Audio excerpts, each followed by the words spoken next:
Clear? আমরা শুরু করছি এখান থেকে যে general method of preparing some salts. ফার্স্টে বলছি ডাইরেক্ট কম্বিনেশন।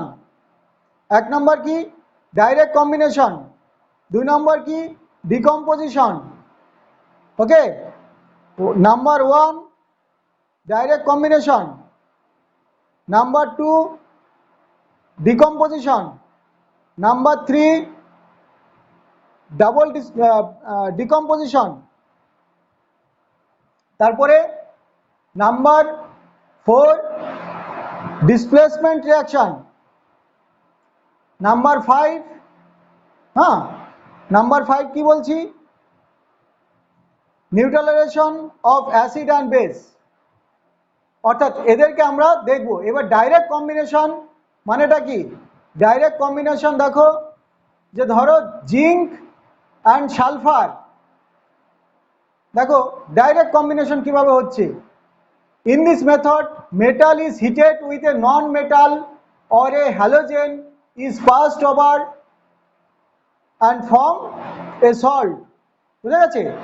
অর্থাৎ আমরা কি দেখতে পাচ্ছি, যেমন জিঙ্ক অ্যান্ড সালফার এদেরকে মিলিয়ে অনেকক্ষণ হিট করলে কি হবে, জিঙ্ক সালফাইড। লেড এবং sulphur, lead sulphide, iron and sulphur, iron sulphide, এগুলো ফর্ম হচ্ছে। বোঝা গেছে? তো তারপরে কি দেখলাম, অর্থাৎ এইগুলোকে বললাম ডাইরেক্ট কম্বিনেশন, মানে directly iron plus sulphur react, they form iron sulphide. Okay, তো এইগুলো হচ্ছে। এবার আমরা কি দেখলাম, আমরা দেখলাম decomposition reaction. What is the decomposition reaction? Decomposition reaction বলতে কি বোঝায়? হ্যাঁ বলো। হ্যাঁ, কি কোনো চ্যাপ্টার আমি নতুন শুরু করিনি, সেটাই তো পড়াচ্ছি, জাস্ট আজকে এই শুরু করলাম। হ্যাঁ হ্যাঁ, সেটা তো শুধু কোয়েশ্চেন আনসার পাঠিয়েছিলাম।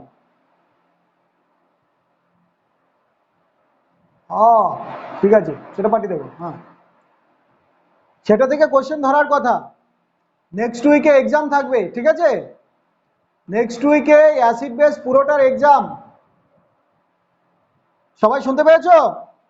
হ্যাঁ, এটা যেন মাথায় থাকে। নেক্সট উইকে কোয়েশ্চেন আনসার দিয়েছি, তারপরে এইভাবে পড়াচ্ছি, অতএব এবারে এক্সামটা দিতেই হবে। এক্সাম না দিলে কিছু হয় না। এক্সাম হ্যাঁ, রিভিশন না, এটা আমাদের যেটুকু বাকি ছিল, ডাইরেক্ট কম্বিনেশন, ডিকম্পোজিশন, এইভাবে আমরা সল্ট প্রিপারেশন করছি, প্রিপারেশন অফ সল্ট। হ্যাঁ, এবার দেখো না ট্রাডিশন করাবো। এই দেখো, এটা হলো ডিকম্পোজিশন রিয়াকশন, ঠিক আছে? এবার ডিকম্পোজিশন কি, দেখো সোডিয়াম কার্বনেট, এই যে সোডিয়াম কার্বনেটটা দেখতে পাচ্ছ, আমি যেখানে দাগ দিচ্ছি সেটার উপরে চলে যাচ্ছে কেন কে জানে। দেখো আমি এখন দাগ দিলাম হলো জিঙ্ক কার্বনেটের উপরে, চলে গেল সোডিয়াম কার্বনেটের উপরে, তাই তো নাকি? তোমরা কোথায় দেখতে পাচ্ছ? বাস ঠিক আছে, আমি জিঙ্ক কার্বনেটের উপর দাগ দিচ্ছি, যাচ্ছে সোডিয়াম, তার মানে আমাকে অতটা নিচে দাগ দিতে হবে, বুঝতে পেরে গেছি। ঠিক আছে, ঠিক আছে। তো সোডিয়াম কার্বনেটে দেখো এটা ডিকম্পোজ করে যাচ্ছে যদি HCl এর প্রেজেন্স হয়, ঠিক আছে? অর্থাৎ এটা অ্যাকচুয়ালি বেসিক, এটা অ্যাকচুয়ালি কি একটা বেসিক, হ্যাঁ, সোডিয়াম কার্বনেট। তাহলে এইখান থেকে আমরা দেখো একটা নর্মাল সল্ট প্রিপারেশন করছি। হ্যাঁ, একটা নর্মাল সল্ট প্রিপারেশন করছি, সোডিয়াম ক্লোরাইড একটা নর্মাল সল্ট। হ্যাঁ, এটা কিভাবে হচ্ছে দেখো,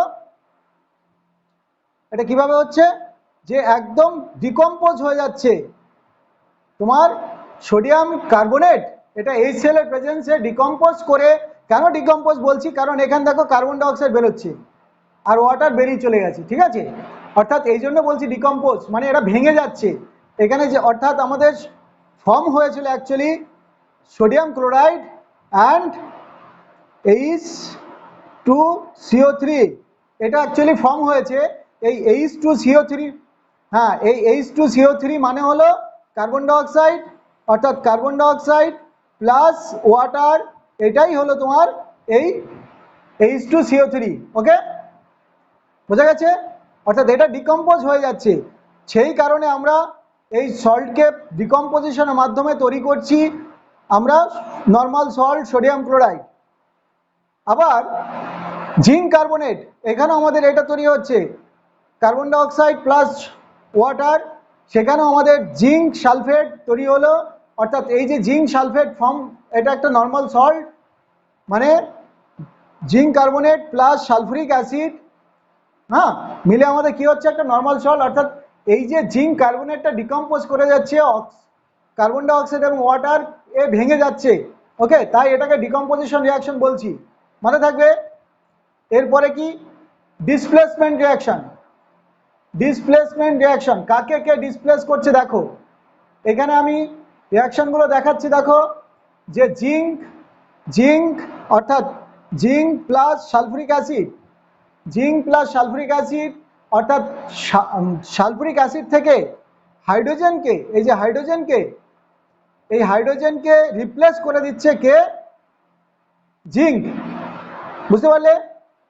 জিঙ্ক কি করলো, হাইড্রোজেনকে ডিসপ্লেস করে দিল, সেই কারণে এটাকে আমরা ডিসপ্লেসমেন্ট রিয়াকশন বলতে পারি। ক্লিয়ার? না না লিখতে হবে না, আমি এই পুরো জিনিসটাকে পাঠাবো, হ্যাঁ, তোমাদের লিখতে হবে না, পুরো জিনিসটাকে পাঠাবো। হ্যাঁ, ফাইলটাই চেষ্টা করবো আমি যদি আমার এই রেকর্ডিং যদি ঠিকঠাক না কাজ করে তাহলে অবশ্যই এটা পাঠাবো, ঠিক আছে? রেকর্ডিং, হ্যাঁ রেকর্ডিং অন করা আছে, আমি অন্যভাবে রেকর্ড করছি, ঠিক আছে? আগের দিনের আমার সাউন্ডটা রেকর্ড হয়নি, ও রেকর্ড হয়ে গেছে, ঠিক আছে? ঠিক আছে, হ্যাঁ কি যাতা। তারপর দেখো ম্যাগনেসিয়াম অ্যান্ড হাইড্রোক্লোরিক অ্যাসিড, এখান থেকে দেখো ম্যাগনেসিয়াম কি করলো, দুটো হাইড্রোজেনকে দুটো HCl থেকে রিপ্লেস করে দিয়েছে, তো হাইড্রোজেন প্রিপারেশন হয়েছে। অর্থাৎ এইভাবে আমরা হাইড্রোজেনকে রিপ্লেস করছি, সেই কারণে এই রিয়াকশনগুলোকে আমরা ডিসপ্লেসমেন্ট বা রিপ্লেসমেন্ট রিয়াকশন বলছি। এরপরে কি, এরপরে বলছি ডাবল ডিকম্পোজিশন, তার মানে একজন আরেকজনকে ডিকম্পোজ করবে, সরি তোমার বা রিপ্লেস করবে, এটাও বলতে পারি, হ্যাঁ, যে রিপ্লেস করবে। দেখো এখানে সোডিয়াম সিলভারকে রিপ্লেস করছে, সিলভার সোডিয়ামকে রিপ্লেস করছে, তাই না? এই যে আমি রিয়াকশনটা দিয়েছি, এখানে কি হচ্ছে, সিলভার সোডিয়ামকে রিপ্লেস করছে, হ্যাঁ। আবার আমরা অন্য দিক থেকে, উল্টো দিক থেকে বলতে পারি সোডিয়াম সিলভারকে রিপ্লেস করছে, অর্থাৎ একে অপরকে রিপ্লেস করছে, ঠিক আছে?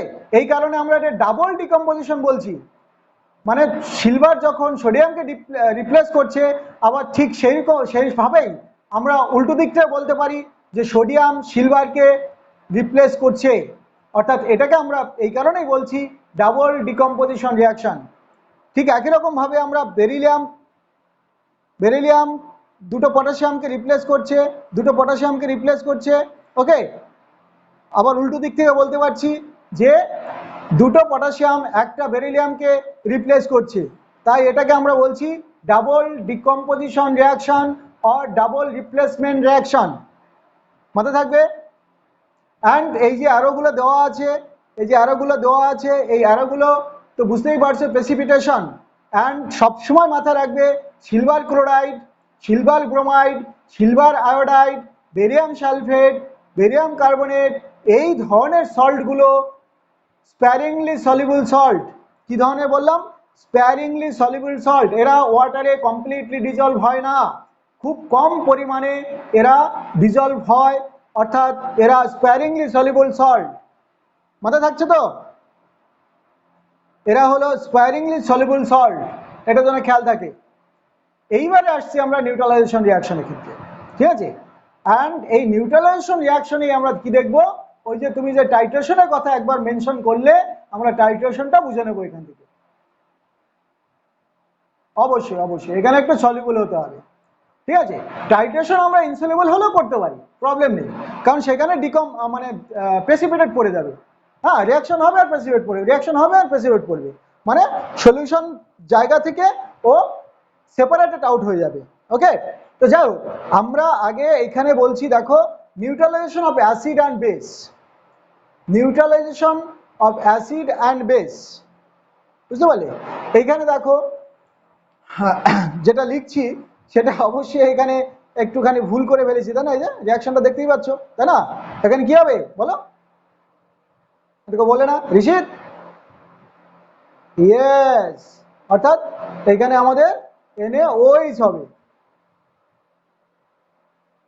হ্যাঁ, অর্থাৎ NaOH প্লাস HCl, এখান থেকে পাচ্ছি NaCl প্লাস ওয়াটার। এই দেখো এখানে 1 হাইড্রোজেন অ্যান্ড 1 হাইড্রোজেন, 2 হাইড্রোজেন, তাহলে এই যে 2, এই যে 1 অক্সিজেন, এই যে 1 অক্সিজেন, এই যে NO একটা Na, এই যে 1 Na, এই যে Cl, এই যে Cl, অর্থাৎ সোডিয়াম হাইড্রোক্সাইড প্লাস HCl অর্থাৎ একটা অ্যাসিড, এই যে HCl একটা অ্যাসিড আর সোডিয়াম হাইড্রোক্সাইড একটা বেস।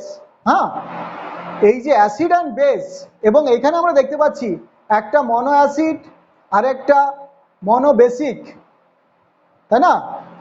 এই যে মনো অ্যাসিডিক বেস, এটা হলো মনো অ্যাসিডিক বেস, আর এটা মনো বেসিক অ্যাসিড, তাই তো?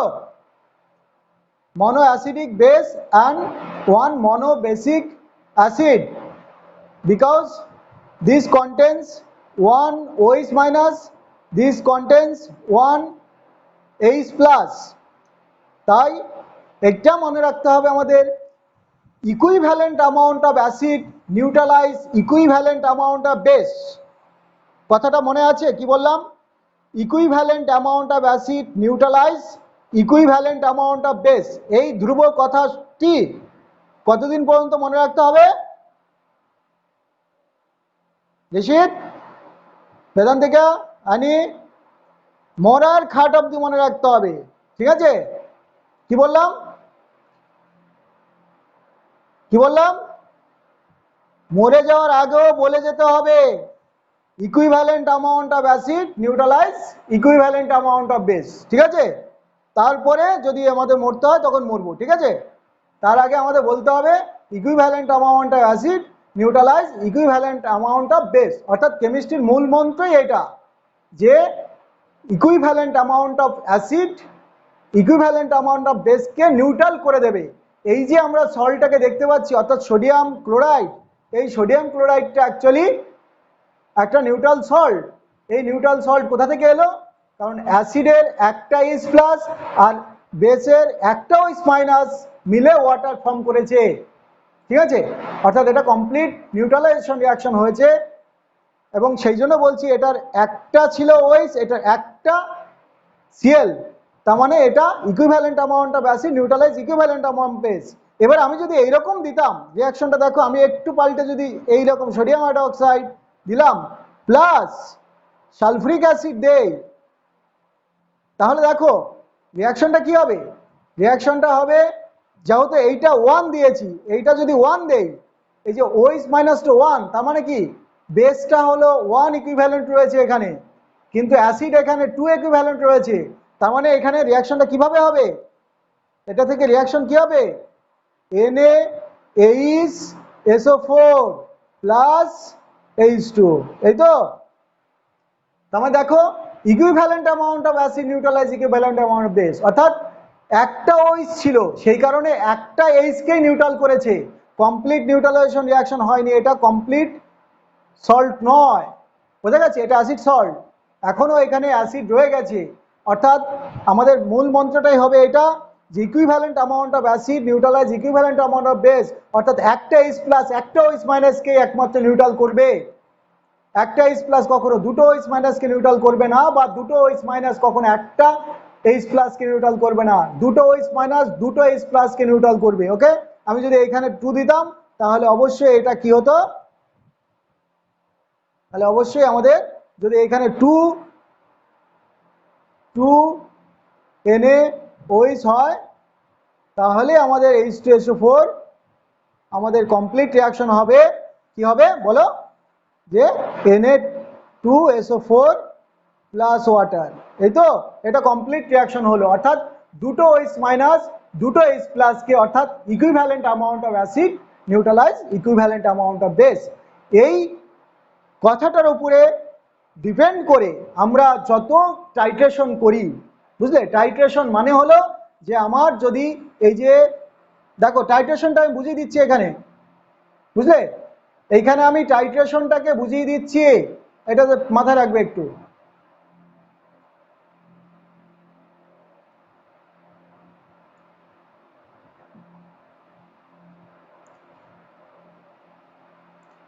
না সেইটা সবসময় নয়, কারণ দেখা গেল এই যে ধরো এই যে সল্ট যেটা তৈরি হলো সেটা দেখা গেল ও প্রেসিপিটেট পড়ে গেল, তা তো হবে, ঠিক আছে।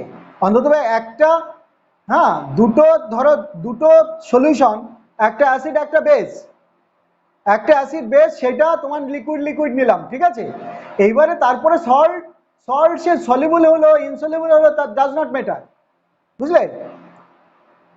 ধরো এই যে আমরা ধরো এটা একটা সল্ট, এটা একটা সল্ট, এটাও টাইট্রেশন বলবো আমরা, এটাকেও বলবো টাইট্রেশন। এই যে সিলভার নাইট্রেট দিয়ে সোডিয়াম ক্লোরাইডটাকে টাইট্রেশন করছি, কারণ একটা সিলভার একটা সোডিয়ামকে নিউট্রাল করবে, নিউট্রাল করবে মানে এখানে রিপ্লেস করবে, ওকে। হ্যাঁ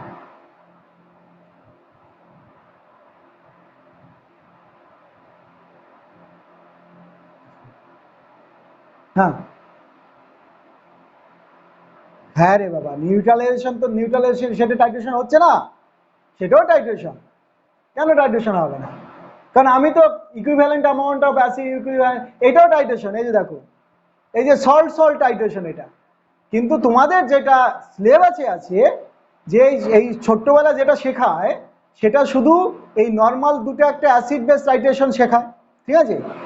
এটাকে বলা হয় অ্যাসিড বেস টাইট্রেশন, মানে তোমাদের যেটুকু আছে, মানে টাইট্রেশন যদি স্কুলে শিখিয়ে থাকে সেটুকু শুধুই শিখিয়েছে অ্যাসিড বেস টাইট্রেশন।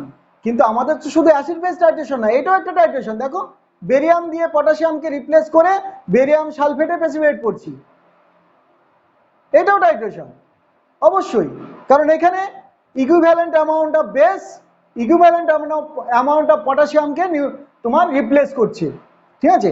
দেখো বেরিয়ামের 2+, বেরিয়াম তো 2+ হয়, পটাশিয়াম 1+, তাহলে এখানে তো ইকুইভ্যালেন্ট হলো না, এটা 2+, এটা 1+, তার মানে 2+2+কেই রিপ্লেস করবে, সেই জন্য 2+ বেরিয়াম দুটো পটাশিয়ামকে রিপ্লেস করছে, তাই না? বুঝতে পারলে? অর্থাৎ এটাও টাইট্রেশন। কিন্তু তোমাদের যেহেতু স্কুলে ওই একটুখানি টাইট্রেশন করায়, সেটা শুধু অ্যাসিড বেস টাইট্রেশন, ওকে। শুধু HCl দিয়ে সোডিয়াম হাইড্রোক্সাইডকে বা তোমার অক্সালিক অ্যাসিড দিয়ে সোডিয়াম হাইড্রোক্সাইডকে, ঠিক আছে, এইটুকুই শেখায় আর কি। যাও সেটুকু শিখলে ঠিক আছে, প্রবলেম নেই। কিন্তু আমাদের মূল মন্ত্র তো জানতে হবে যে equivalent amount of acid neutralise equivalent amount of base, এইটুকু মাথায় রাখতে হবে, কারণ সেখানে অ্যাসিড বেসে টাইট্রেশন বললাম। এবারে অন্য জায়গায় এই কথাটা সত্যি যে ইকুইভ্যালেন্ট অ্যামাউন্ট অফ সল্ট, এই যে বেরিয়াম ক্লোরাইড, এটার 1 ইকুইভ্যালেন্ট, এটার 1 ইকুইভ্যালেন্টকেই নিউট্রাল করে প্রেসিপিটেট ফেলবে, ঠিক আছে। তখন ওটাকে বলবো আমরা সল্ট টাইট্রেশন। আবার আমাদের রেডক্স টাইট্রেশন, অনেক ধরনের মেটালো টাইট্রেশন, বিভিন্ন ধরনের টাইট্রেশন আছে, কিন্তু মূল মন্ত্রটা একটাই। যেমন অ্যাসিড বেসে বলছি আমরা equivalent amount of acid neutralise equivalent amount of base, and সল্টের ক্ষেত্রেও বলবো যে equivalent amount of one metal replace equivalent amount of another metal. আবার তোমাদের ইলেকট্রোকেমিস্ট্রিতে, এই যে আমরা ইলেকট্রোকেমিস্ট্রি পড়লাম না একটুখানি, ইলেকট্রোলিসিস, আমরা ইলেকট্রোলিসিস পড়েছি তো, ইলেকট্রোলিসিসও আমরা একই দেখব যে 1 ফ্যারাডে যদি আমরা চার্জ ক্যারি করতে পারি তাহলে 1 gram equivalent amount of substance deposited হবে। একদম এই গ্রাম ইকুইভ্যালেন্ট, অর্থাৎ তখন আমরা গ্রাম ইকুইভ্যালেন্ট কথাটা ইউজ করব, কিন্তু এখন শুধু মনে রাখো যে ইকুইভ্যালেন্ট কথাটা আছে, ঠিক আছে। ইকুইভ্যালেন্ট মানে হলো, আগে একটু পরিষ্কার বলে দিচ্ছি বেদান্তিকা, সবাই শুনে রাখো, অ্যানি, দীপ্তরূপ, সবাই শুনে রাখো, অর্পণ এসছো তো? হ্যাঁ, শুনে রাখো যে ইকুইভ্যালেন্ট মানেটা হলো, দেখো ধরলাম বেদান্তিকার, হ্যাঁ, ওয়েট হলো তোমার 55 কেজি, ঠিক আছে। বেদান্তিকা সেটা নাও করতে পারে, দরকার নেই, বিতর্কে যাচ্ছি না, কিন্তু আমি ধরলাম বেদান্তিকার ওয়েট কত, 55 কেজি। এবারে দেখা গেল ঋষিদের ওয়েটও 55 কেজি। তাহলে এইখানে ব্যাপারটা হলো ওয়েটটা 55 হলে তো কোনো প্রবলেমই নেই, যে সমান। কিন্তু এবার আমি যদি বলি ঋষিদের হাইট তোমার 5 ফুট, আমি যদি বলি বেদান্তিকার হাইট, হ্যাঁ, বা সমীয়র হাইট 5.5 ফুট, ঠিক আছে। তাহলে এবারে কিন্তু দেখা যাচ্ছে যে দুজনের ওয়েটটা সেম। বা আমরা এটাও বলতে পারি যে দেখা গেল যে দীপ্তারূপ এবং ঋষিতের হাইট সেম কিন্তু ওয়েট আলাদা, হতে পারে না? হতেই পারে। আবার এরকমও বলি, ধরে আমি এইরকম যদি এক্সাম্পল দেই যে ধরো 5 কিলোমিটার বাসে করে যাবে, যদি বেদান্ত থেকে 5 কিলোমিটার বাসে যায় তাহলে তার ভাড়া যদি আমার 10 টাকা নেয়, তাহলে ঋষি তো যদি একই জায়গা থেকে একই জায়গায় নামে 5 কিলোমিটারই যায়, তাহলে ভাড়া কত হবে? 10ই হওয়া উচিত, তাই না? অবশ্যই রিক্সা ভাড়া ওইভাবেই নেয়, তাই না? যে তুমিও যে জায়গা থেকে যাও অন্য জায়গায় যাচ্ছ, 10 টাকা ভাড়া নিল, অন্যজন সেই সেম জায়গায় দিচ্ছে। হ্যাঁ, এবার দেখা গেল বেশ এইরকম একটা ডাবলু আর এইরকম একটা ডাবলু, দুজনে রিক্সায় চললো, ঠিক আছে? কি বললাম? এইরকম একটা ডাবলু, এইরকম একটা ডাবলু। এবারে কি হবে? একই জায়গা থেকে একই জায়গায় গেল, মানে এইরকম জায়গা থেকে এই জায়গায় গেল, দুজনেই আলাদা আলাদা রিক্সাতে গেছে, তাহলে এর জন্য ভাড়া কত আর এর জন্য ভাড়া কত বলো? আলাদা নিয়েছে কি? একই হবে, 10 টাকা নিচ্ছে। তাহলে দুটো ডাবলু তো একরকম নয়, ওই একটা ডাবলুর ওয়েট বেশি আর একটা ডাবলু বললাম ওয়েট কম, কিন্তু ওরা ভাড়াটা এক নেয়, সেম নেয়। হ্যাঁ, আমি বলছি এই দেখো একটা বড় একখানা ডাবলু দিয়েছি, একটা ছোট ডাবলু দিয়েছি, তাই না? বুঝলে? এই একটা ডাবলু, এই একটা ডাবলু, এই একখানা ডাবলু, এই একখানা ডাবলু, ওকে? এবার দুটো ডাবলু আমি সেম একই জায়গা থেকে এই ডিস্টেন্সে গেছে, রিক্সায় গেছে ধরলাম, তাহলে এর জন্য যা ভাড়া নিয়েছে, হ্যাঁ, ছোট ডাবলুটার জন্য তাই ভাড়া। আমি বললাম একজনের 10 কেজি, একজনের 10 কেজি, একজনের 20 কেজি, কিন্তু রিক্সাওয়ালারা ওইটা বোঝে না। ওরা কি বোঝে বলো? এ হলো 1 পার্সন, এ হলো 1 পার্সন, বুঝেছ? বুঝতে পারলে? ওরা শুধু পার্সন বোঝে, যে আমি একজনকে নিয়ে এসেছি 10 টাকা নেব, ঠিক আছে, পরিষ্কার কথা। তার ওয়েট কত সেটা কিন্তু মেজার করছে না। ওয়েট মেজার করলে খুব ভালো হতো, তাই না? যে রিক্সায় উঠানোর আগে ওয়েটটাকে মেজার করে নিল, তারপর রিক্সায় তুললো, ঠিক আছে, 10 কেজি, 10 কেজির ভাড়া 10 টাকা, 20 কেজির ভাড়া ভাড়া 20 টাকা, ঠিক আছে? এটা বেটার হতো। কেন? কেন? হ্যাঁ, মোটা লোক হলে দেখো তখন এই মোটাগুলো কি করতে বলো তো? প্রচুর কাজ করতো। হ্যাঁ, কারণ এক জায়গা থেকে আরেক জায়গায় যেতে গেলে কি করতে হতো? ইনকাম করতে হবে, হ্যাঁ, বেশি খাটতে হবে, প্রচুর ভাড়া, ঠিক আছে? ট্রেনেও তাই, ট্রেনেও যদি ওরকম করতো ঠিক হতো, বুঝলে? যাই হোক, ব্যাপারটা হচ্ছে, হ্যাঁ ওইটাই তো বলছি, তাহলে তখন হাঁটা চলা করতে ভালো করে। তো যাই হোক, তাহলে আমাদের প্রবলেমটা কোথায়? প্রবলেমটা হলো ওয়ান। এই যে ওয়ান কথাটা বলছি, অর্থাৎ আমরা কি দেখতে পাচ্ছি? যে ওয়ান ওয়ান কথাটা দেখতে পাচ্ছি, যে তারা A1 O1, ঠিক আছে, অর্থাৎ ইকুইভ্যালেন্ট কথাটা বলছি। আমরা ওয়েটটাকে দেখছি না। আমরা দেখো এখানে একটা বেরিয়াম দুটো পটাশিয়ামকে রিপ্লেস করলো, বা একটা সিলভার একটা সোডিয়ামকে রিপ্লেস করলো, এখানে সিলভারের ওয়েট তো আর সোডিয়ামের ওয়েটের সমান নয়, কিন্তু আমরা বলছি equivalent amount of silver replace equivalent amount of sodium, okay? এই কথাটাই বলবো। আবার একটা দেখো, যে একটা ওইস বা একটা এনএ, আর একটা জিনিস দেখো, এই যে একটা এনএ আর একটা এইচ, তাহলে একটা এনএ একটা এইচকে রিপ্লেস করলো, তার মানে equivalent amount of sodium replace equivalent amount of hydrogen. তারা কিন্তু ওয়েটের দিক থেকে সেম নয়, কিন্তু আমি সংখ্যার দিক থেকে সেম। যদি আমাদের সোডিয়ামের ইকুইভ্যালেন্ট ওয়েট 23, হাইড্রোজেনের ইকুইভ্যালেন্ট ওয়েট মাত্র 1, ওকে, কিন্তু তাদের গ্রাম ইকুইভ্যালেন্ট যদি বলি, যে 1 gram equivalent sodium equal to 1 gram equivalent hydrogen, কিন্তু আমরা যখন ওয়েট বলছি ওয়েটটা আলাদা, কিন্তু গ্রাম ইকুইভ্যালেন্ট শুধু বলছি। 1 গ্রাম ইকুইভ্যালেন্ট মানে হলো সোডিয়ামের equivalent weight, 1 gram equivalent of hydrogen মানে হাইড্রোজেনের ইকুইভ্যালেন্ট ওয়েট, ওকে? ওয়েট আলাদা হতে পারে, কিন্তু গ্রাম ইকুইভ্যালেন্ট মানে হলো সংখ্যাটা কিন্তু 1 হয়ে গেল, মনে থাকবে? এই এই কথাগুলি আমরা ইউজ করব টাইট্রেশনে, ওকে? তো যাই হোক, যে ব্যাপারটা হচ্ছে যে এই সলিউবল সল্ট আমরা দেখলাম all compounds of ammonium, sodium and potassium এগুলো সবসময় আমাদের ওয়াটারে ডিজলভ হবেই। হ্যাঁ, যেমন অ্যামোনিয়াম সালফেট যদি বলি অবশ্যই ডিজলভ হবে, অ্যামোনিয়াম ক্লোরাইড অবশ্যই ডিজলভ হবে, ঠিক আছে। অর্থাৎ এই যে all compounds of ammonium, sodium, potassium এদের যে কম্পাউন্ডগুলো আছে তারা অবশ্যই ওয়াটারে ডিজলভ হয়। All compounds of nitrates and nitrites, all compounds of chlorides, bromides and iodides, ঠিক আছে, অল কম্পাউন্ডস অফ সালফেটস এগুলো সব ডিজলভ হয়ে যায়, মনে থাকবে। এরপরে আমরা দেখব ইনসলিবল সল্ট। এবার ইনসলিবল সল্ট কি? ইনসলিবল সল্ট কি, কারা কারা ইনসলিবল হতে পারে?